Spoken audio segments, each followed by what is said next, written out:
Basketball fans, it's that time of year again. The NBA is back. From opening tip-off to buzzer beaters, BetOnline has you covered with the best odds, biggest promotions, and live in-game betting on all your favorite teams. This season, every game matters. BetOnline has every stat, matchup breakdown, and live odds to bet on during games. And it's not just the NBA. BetOnline has odds on everything from football, MLB playoffs, NHL, to political props. Head to the website today to get in on the action with America's most trusted site for online wagering. BetOnline, the game starts here. Welcome to Bleav in the Arizona Cardinals, part of the Bleav Network, joined by former tight end and Super Bowl 33 participant Ed Smith.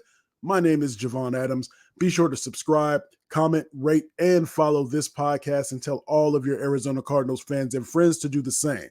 You can also watch us on Bleav TV around the country and in airports and on YouTube. Read the top Bleav stories at si.com and follow us across all our Bleav socials. Bleav in the Arizona Cardinals. What is good, Ed Smith? Well, the Cardinals come into this one 3-point dogs over there in Miami. If we're doing things according to the clock, this is an off week for the Cardinals. We know the inconsistency. We go up, we go down. We go up, we go down. So we played a game this past Monday night, short week, against the Los Angeles Chargers, pull out a victory. So that means this week is not going to be a good week. It'd be nice to see if we could flip the script, though, and go over to Miami and actually play a good game, which would, I guess, technically take us out of our trend of being inconsistent. So maybe we can buck that trend this week, be a little more consistent against a team that's been struggling, although they get their quarterback back this week from the concussions. But like I said, it's Jekyll, it's Hyde. We'll see which team decides to show up on Sunday. But 3-point dogs going into this one. So as you mentioned, the Cardinals are going to Miami, taking on the 2-4 Dolphins. They're second in the AFC East, and the Arizona Cardinals are 3-4, second in the NFC West. But before we get into kind of breaking some things down, you mentioned something here in terms of this consistency. As a player, are you aware? Are you cognizant of what's going on in terms of we haven't been able to get a couple games in a row? Is that in your head? Is that something that is at the top of your mind to try to get a couple in a row to change the trend? It is. You know what you are. Your record tells you what you are. I was on teams that were, I played on a Super Bowl team that was 14-2 by the end of the year. Nobody believed what we were except for us in the locker room, but we knew, we were building something. I was on a team that was 1-7, same organization in the first half. I knew we were a bad team.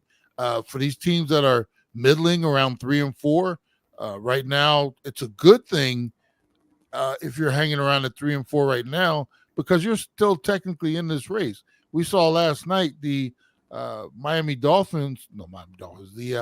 Los Angeles Rams. Mm-hmm. They're considering having a fire sale until they win that game last night, because they're in a division where the leading team is 4-3. So they improved to 3-4. Their whole mentality changes. We're not selling anything because we think we still have a shot in this. For the Cardinals, we should be thinking the same thing, although we're in different circumstances, because all records aren't built the same. You know what I'm saying? So we'll see what we come to the table with this week. But the Cardinals players, they know what they are. They know you can look at the scoreboard and the statistics from week to week, and the guys know. When you get beat by, it's one thing if you're losing close games, Jay. We gave up 40 to Washington. Who else did we give up 40 to? Somebody else, whoever it was. But we've consistently had those games where you look up at the scoreboard, it's like, wow, that was a straight beatdown. It's not losing close games. So the players know what they are and who they are. The objective is to change the narrative. And, but that also starts with coaching and the game plan too. If we come to the table with the same game plan or very similar than last week, and, we come with the same outcome, it becomes almost like, I'll give you an example. My son, he takes biology and he's freshman in high school. And every day we get in the truck and I ask him, so how was school today? Oh, biology was biology. His teacher, she's very monotone. I was like, so what is it about the teacher?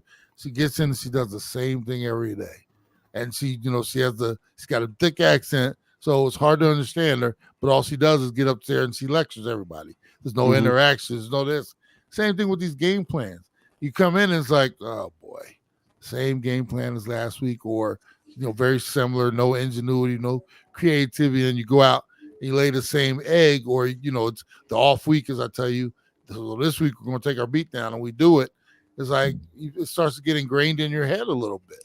So the key for the play callers, and we'll get into it, you and I, maybe even thicker into the weeds, because I've been listening to some of our counterparts out there talk about Petzing and how he's not doing certain things with one Marvin Harrison. And it's obvious to you and I because we talk about it. It's obvious to a lot of other people out there as well. And at some point, some type of correction has to be made. Otherwise, we're going to continue to get the same results. And then what does Gannon do? Does Gannon look and say, well, we've got some other things that seem to be shaping up, but we're still really lacking in this area? Is it more of a coaching issue than a playing issue? So does he make a change in the offseason? These are all things down the road, but these are things that have to be contemplated. And it all starts, like I said, it's on a week-to-week basis. You take 17, 18 with the bye, you break them down, you start looking at them, and if it all just continues to add up to the same thing, at some point, before they change me, I got to make some other changes. So, so, I mean, it's a complex puzzle that, we know there's pieces from the top. Ownership is watching general manager. General manager is watching head coach. Head coach is watching every single department underneath him. Tight ends, wide receivers, running back. He's defensive coordinator, offensive coordinator. He's watching. So there's a whole lot of people with eyes on each other from different levels. And like I said, at some point we have to start either seeing results or we'll start seeing changes. Got you. So let's get into it a little bit here. I guess we'll have a quarterback conversation because I wanted to get into Tua and him coming back, but you mentioned Kyler. So let's talk about it from a quarterback perspective a bit. If you're Tua coming back, this I've heard it. I've heard a couple of suggestions or maybe some thoughts that maybe the Dolphins were looking at. This is probably the easiest game for him to come back. Why don't we have him come back now, right? If you're Tua, what are you trying to? Are you playing with those guardrails on? If you think about bowling, those guardrails that try to prevent you from guttering, are you playing a little bit scared? Are you playing with how are you approaching this game? Because it would seem to be with the Dolphins being when it comes to offensive characteristics, offensive stats, they're last in the league with all those things, and his absence really makes a big difference, or his presence makes a big difference. How are you approaching this if you're Tua? Because it would seem to be, I would think that it would be in your head, no pun intended, some way, shape, or form. Honestly, I listened to his press conference the other day, and he was very, I won't say arrogant, but he was very almost like turning his nose up at the thought of wearing these Guardian helmets, and and they're asking him, so what are your thoughts on? He's like, nothing. I like and I don't like his approach. I think you have to be sensible in the fact that dangers out there. But if you're playing on a football field, Jay, you almost have to have a mentality of you can't be scared. Old saying, I should say, if you're scared, go get a dog. I mean, there's no room for fear on a football field. I always tell people, if you're scared, that's one of the last places you want to be. It's like getting on a scary roller coaster. If you don't have the stomach for it, don't even bother. I see people all the time sit already strapped into the seat, covering their eyes, scared to death. I'm like, you already, the decision, it's too late to get out of it now. Well, I guess it's never too late until they hit that button. But if you're up there and you're strapped in, you're in the wrong place if you don't like roller coasters. And I'll tell you anybody, if you have any type of fear, you're in the wrong place. If you're on a football field, you're in the wrong place. So the fact that he is looking at it like, look, You can get hurt walking out of your, getting in your car. That I don't like the analogy, but I do like the mentality that he has of if I'm going to be out there, 2 tears in the bucket, that type of thing. Because that's kind of how you have to approach it. I would say to him, you have to be smarter, though. You can't be taking, if I'm him and somebody puts a finger on me and I'm in the pocket, if I know I can't get away, I'm dropping like an old dirty towel. We've seen, you remember them Peyton Mannings? Peyton Manning would get to a point where you were around him, he was like, stop, drop, and roll. You would think he was on fire, bro. Stop, drop, and roll. He's just getting down. And that's how Tua has to look at it. And in terms of getting out of the pocket and running and stuff like that, man, if I'm him and I'm running toward the goal line and I see somebody, I'm sliding. All touchdowns, I'm too valuable to my team. My health is too important to me. I have to get down. Now, as far as, the mentality, if you're going to be out there, you got to give it everything you got. You just have to be smarter about it. So I like the fact that, he's looking at it and he's saying, look, it is what it is. Now, would I advise him if he was my brother? I would probably be having conversations with him like, look, bro, you don't need too many more of these. If it happens again, we got to have serious talk. But right now, you're 20 some odd years old. You're out there, be smart, but go get it. So I like the fact that if he's going to be out there, you can't have any fear, and it doesn't look like he does. Like I said, he just has to be smarter about it. Bleav in the Arizona Cardinals. We are presented by Bet Online. So let's take it to the other side, to the home squad, and with the Arizona Cardinals. When we talk about Kyler Murray, you mentioned Drew Petzing, the offensive coordinator.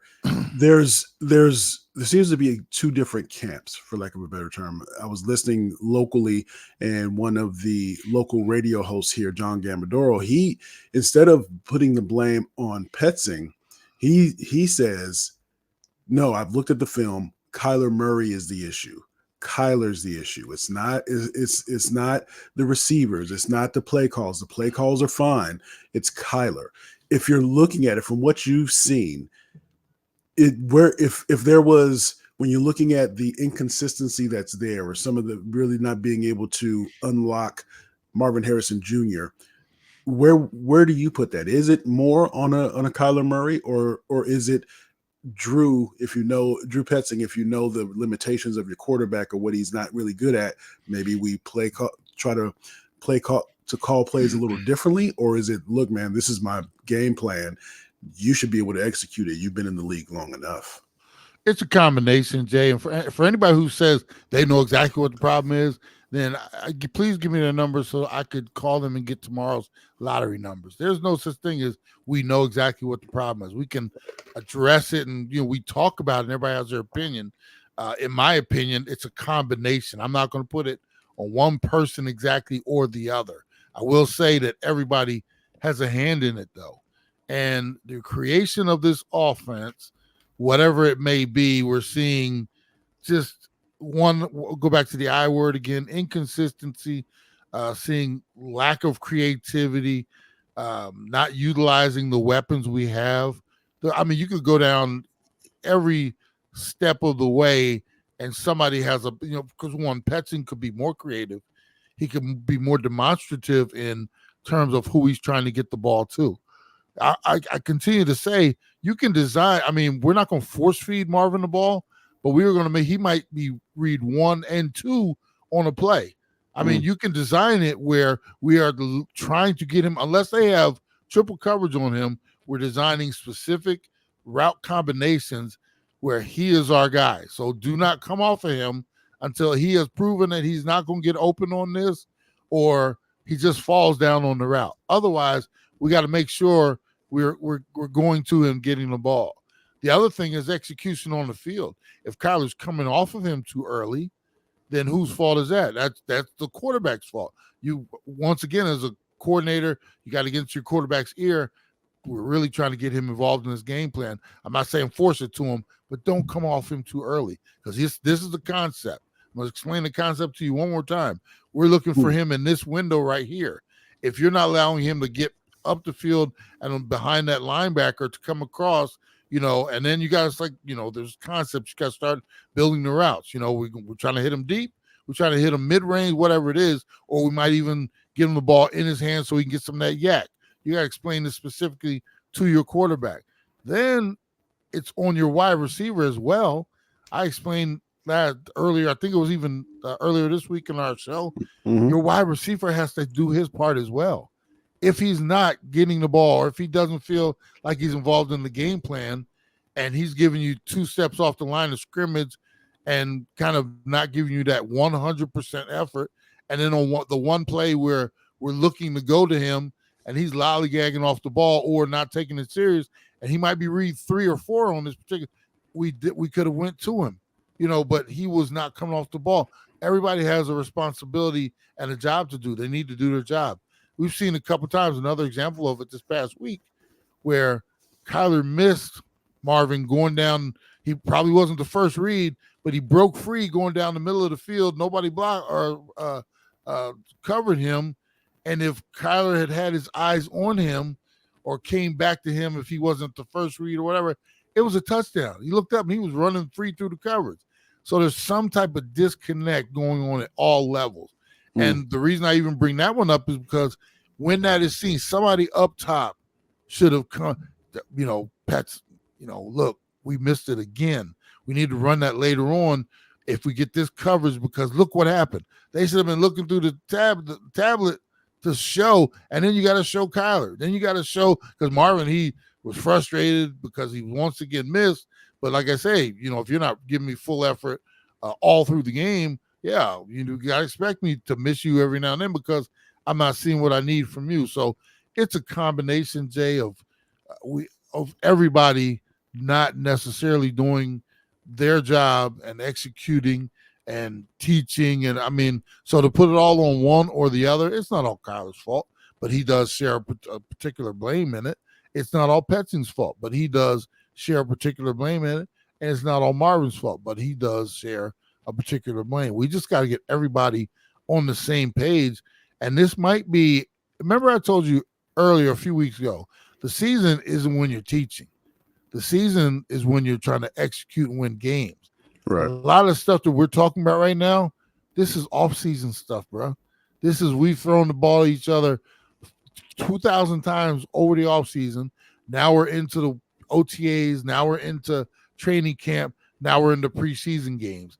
This is the time right now where we should be executing, not still talking about trying to teach each other. And like I said, so some responsibility has to be taken for how that approach was, addressed as well, and got another bunch of games to go. And before we know it, sadly, there will be another off season.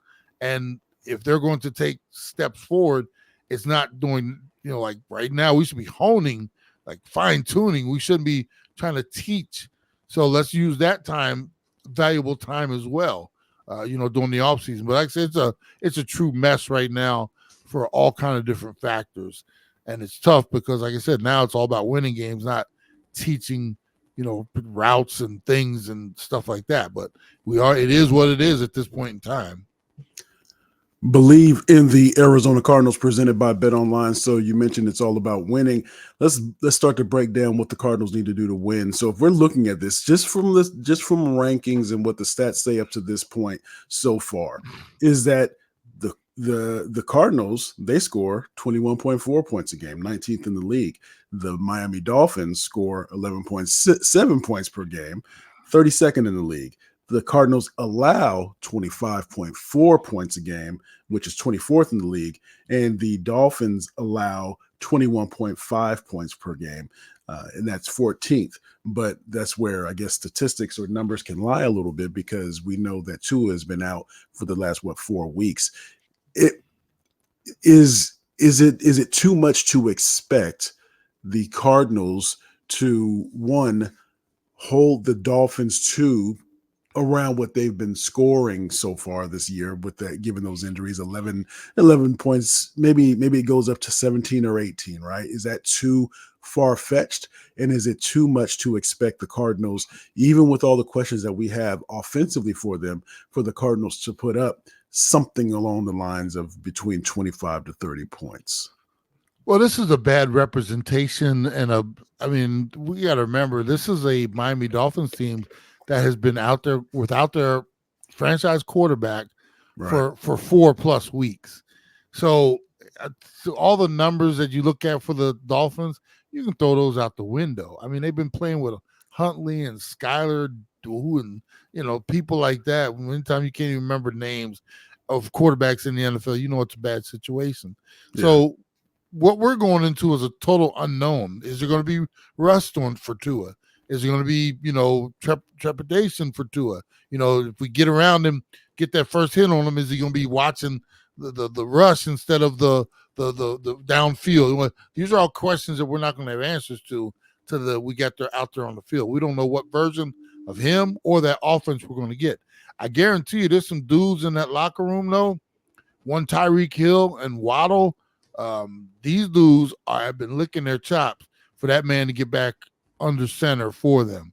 And we can't take them lightly as weapons. All the stats, all the stuff you've been looking at for the last few weeks, you can tell Tyreek has been disengaged because he knows they can't get on the ball. If insufficient, play from the quarterback position, it's been miserable there for them. They are now getting their dude back. And all the numbers be doggone. You can throw that all out the window. We're getting a different version, and it's funny how timing is everything, right, Jay? If this was 1 week earlier, we'd be game planning against Huntley instead of Tua. So, for the Cardinals, they're going to be excited. They're going to come out. We know their head coach, he would love nothing more than to highlight Tua because, he's taking on the chin a little bit as well. We've seen other teams lose their quarterback and not look this bad. How do you score 11 points a game? You're supposed to be a genius over there. You can take, the bologna and make it taste like, filet mignon. Other coaches have done it. So we're going to get a version of that team offensively that nobody's seen to this point. They might try to drop 50 on us just to prove a point. It's possible if we don't do the right thing. We got to shut their run down. We also got to be ready for big explosive plays because they've been lacking. And that would be my theme for this week, big and explosive plays from the Miami Dolphins. They're going to try to get Tyreek behind the defense as much as they can. We already know they're creative with their motions and different things. They've actually changed rules because of that one of those motions that they use to get Tyreek on a run downhill, that type of thing. They're going to throw everything they can at us. And this one scares me a little bit because, we don't know what we're going to see. Normally, you can, when you're preparing for a team, right, you go 3 weeks back, use their last 3 games. And, we're going to have to go back to last year to find the Tua footage and everything because we haven't had enough of it so far this year. And, that's a long way to go back to be preparing for somebody. We don't know what their tendencies are. And now, everything is going to be a mystery to us, how they're going to come out, try to attack us, what their, tendencies are, et cetera, et cetera. We're all going to be seeing it. And like I said, they have every ability to blow us out on this field. And it's going to be scary. I think defensively preparing for this one, it's a blank slate as far as I'm concerned. Their running game, their passing game, none of it has been on display because, like I said, minus their quarterback, they've had, it's been bad over there. We went through it last year with Kyler being out for the first 8 to 10 weeks, whatever it was. We saw how bad that is. So that's what they've been dealing with. And they're ready to have a party, bro. They're ready to break out and have a party. And we just happen to be the ones on the invite that was asked to bring the chips and the dips, Oh man, that he is Ed Smith. So when we're looking at the Cardinals offensively, before we wrap up defensively for the Cardinals, I know that what Sean Murphy Bunting, he was I think he didn't practice yesterday, and I want to say that if we talk about then Darius Robinson, he's that window. I was listening this morning. That window, that 21-day window, is coming to a close because he still hasn't gotten in the game yet, and he didn't practice yesterday either. So it doesn't look like he's going to play this week as well. And I mentioned that because what you want to do, even if you're not getting Sacks, you want to be able to get pressure on the quarterback to make that quarterback uncomfortable, to get him to move off of his spots. But if we talk about the offense for the Arizona Cardinals, I Bleav Beachum, the offensive lineman, he didn't practice, and so we're still obviously banged up to a certain extent. But from a Cardinal perspective, I would think that for one, the emphasis this week has been, let's play to our full potential. Let's play to our full potential. If you're Petzing, but I would still want to turn around and hand that ball off to James Conner, because as you mentioned earlier this week, he's the heartbeat. He's the soul of the team. So therefore, if we can try to do whatever we can to get that blood flowing, get that heart pumping a little bit stronger, then that can only help us out in the long run. Yeah, and just to wrap things up defensively for the Cardinals, this is a tough matchup because the Dolphins, they do everything on timing, bro. They don't want Tua standing back there patting the ball after 7-step drops and stuff like that. They are like boom, boom on step 3, balls out, receivers aren't even out of routes yet, but it all comes together. We've seen what it looks like when they're well timed, and that they'll hit Tyree coming out of a break, and next you know he's 80 yards down the field. That's what they look to do, and that's hard to get pressure on. So now you have to be even tighter in your coverage and your discipline, because he's throwing the ball to spots before these dudes even come out of breaks, which means it's going to be harder to blitz them. If they get their running game going, and all of a sudden now we have to respect the run, and they're play actioning us and letting Tyreek get behind linebackers on some of these quick hitters and stuff like that. It's going to be trouble. So, I mean, that's where they kind of make you uncomfortable. On the other side, as far as us, I mean, bro, we got to, it's like I said, broken record. We got to stay with what we know. I know it's got to be a little perplexing, especially for Petzing. He has the weapon of Marvin Harrison. He has Kyler, who's a great thrower of the ball, but I don't know if you noticed, Jay, he's a short quarterback. He's a shorter quarterback, right? So that hampers us a little bit. Everybody's telling him he needs to throw the ball. We need to use the weapons. But at the same time, you got Conner back there. And, I mean, he is the engine that makes this thing run. So sometimes he's very tempted to lean on that, but he's probably getting pressure from time to time. Well, we didn't draft Marvin Harrison to be a blocker, so we need to start doing more of this. At the same time, that's not what makes this thing go. So I'm sure there's a lot of push and pull going on in the meeting rooms, and you look at the game plan each week, and the heads drop and the size, and because it's just not. It doesn't, for me. It doesn't feel like it's very comfortable. Nobody's on the same page. And as a married man, when things aren't clicking within the household, and it could be an argument from 2 weeks ago, 2 months ago, but if there's like non-harmony in the house, it can be miserable. Just for no reason at all, it can be miserable. Yeah. All the bills are paid, everything, we got money in the bank, we're good, but there's some type of disharmony going on. Right. And it just makes it miserable. And I just think there's disharmony in the building because nobody knows quite what to do with the ingredients they have.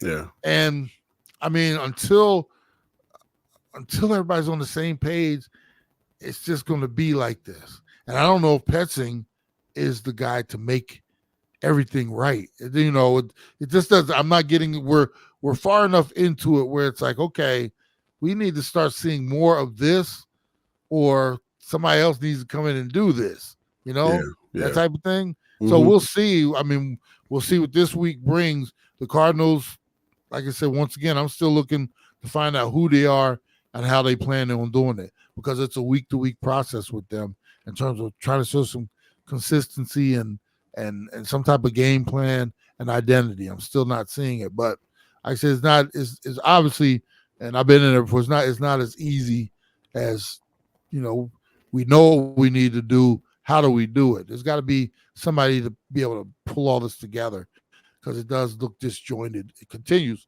to look disjointed, I should say. Bleav in the Arizona Cardinals. We are presented by Bet Online. So let's get to it. What if you have the line in front of you again from Bet Online? What the line for the game is? It is 3. Cardinals are getting 3 on the road. Oh, goodness gracious! And I think they're getting 3 only because it could be more. Because we don't know how what we're going to see from Miami. I mean, they could come out and light us on fire. I personally think if it was a situation where he wasn't come back from injury, this could probably be a 5.5 point line, something like that. Yeah. But yeah, I mean, you have to respect it for what it is. How do you see this game playing out? Oh man, the thing is, you can, if they were on a losing streak, you could think the Cardinals would be able to. They got to get one because the inconsistency says the pendulum will swing back. But I don't know if it's going to if this momentum is going to continue for the Cardinals. But I'm going to step out there a little bit. I'm going to say that the Cardinals will be victorious 31-27. Okay. 31-27. I think it'll be a close one.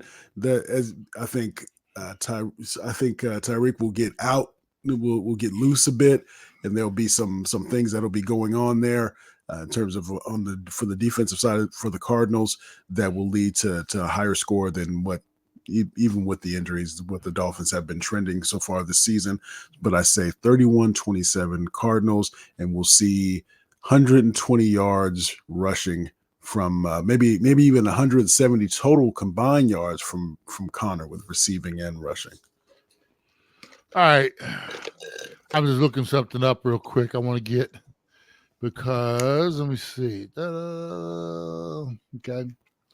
Along with the 3 points, the over-under this week is so the over-under is 46.5. So you got okay. So I got the over there. So medium. Yeah, okay.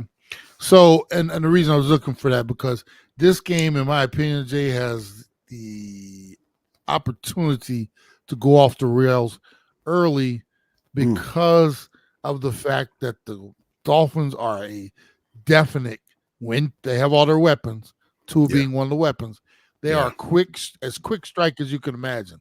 Whenever you have Tyreek Hill on the field, they can score from anywhere on the field. And they got, they can break some runs on you. They can do all kinds of things. I think their offense is as creative as it gets with the motions and different things. My worry about this game is they jump out fast. And you know what happens when they jump out fast, Jay? We abandon all semblance of a game plan, meaning we might initially think we're coming here, we're going to run the ball. Next, we're behind 10, and we abandon all semblance of the run because we got to keep up with the Joneses. We start throwing the ball around sideline to sideline, but not doing anything with it. Next, we're down 17, and it's just one of those games that gets away from us. And the reason I said we've seen it before, that's how the Commanders do what they did to us. It's like a recurring theme. Yeah. And to me, this almost seems like a homecoming game, meaning welcome back Tua. Let's get back on track because Dolphins, they got a lot of ground to make up, but they're not out of it. And when their road starts here, their season kind of picks back up here and now. And I just have a bad feeling that we're going to fall into one of our old traps. And this turns out to be one of those 37 to 17 or 20 games where we're not supposed to, but it rolls off the rails fast. And it has every indicator to me that, like I said, we went over there, we got hit early and just never recovered. So I'm going, unfortunately, and I'm glad we're going different ways with this one because, normally we both have to eat crow. And I hope I'm the one that's wrong this week, but I'm looking at one of those, like I said, 37, 17, or 20 games that just gets out of hand. And then we're back to the drawing board again. How do we fix this? Because, it's funny, Jay, out here we go from 1 week, we beat San Fran, we did this, and this team has potential to next thing you know, man, they stink. And it's just like, I've never seen. It's such a thin line, such a thin line. Yeah, and I've never seen a team that just is. I heard something the other day, might have been yesterday. The Cardinals have not won, and might want to fact check. The Cardinals have not Yeah. won back-to-back games since 2021 or something like that. Yep. I 22. heard the What? same How do stat. you not? How do you not win back-to-back game in this league? I mean, you get a dub, you can't get another. We haven't done it in 2 or 3 years, back-to-back games. So what we do? We won last week. What does that mean? All right, we'll see about this week. But yeah, I'm not looking at this game and thinking that we go on the road and get one. I think we take one on the chin this week. All right. So he is Ed Smith. I am Javon Adams. We do this thing twice a week. On Mondays, we look back on the game that was. On Thursdays, we look ahead to the game, to the upcoming matchup. Make sure you tell a friend about what we have going on here at Bleav in the Arizona Cardinals. And as always, we are presented by Bet Online. And as we always say around this time, you can get the Bet Online, put a couple nickels on it. I'm going to. Yes, sir.